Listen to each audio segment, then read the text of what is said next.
J'écoutais hier soir Radio Notre-Dame vers minuit. On nous a servi une étude concernant le retour de Babylone sous la houlette de Cyrus. Et on nous a sorti le chapitre 45, je crois, du livre d'Ésaïe. Or, ce chapitre 45 du livre d'Ésaïe parle de la maison d'Israël et de Jacob. Et la commentatrice n'a absolument aucune connaissance du problème qui se posait à l'époque. Et c'est un faux, en fait, ce document est un faux. On a le vrai dans une autre partie de l'Ancien Testament.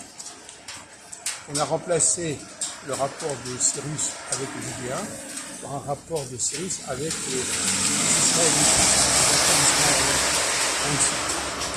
Ça montre bien à quel point le christianisme actuel est complètement ignare en ce qui concerne le schisme entre Israël et les Judées, même si pourtant Jésus parle d'une église pour la maison, pour les produits perdus de la maison d'Israël. Enfin, apparemment, ça ne va pas laisser de traces dans ce que beaucoup de temps.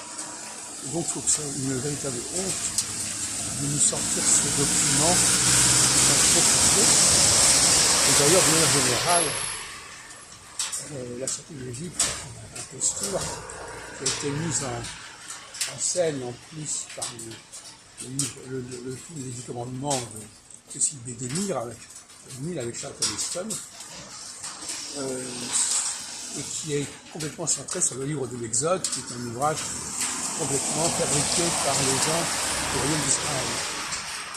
Donc,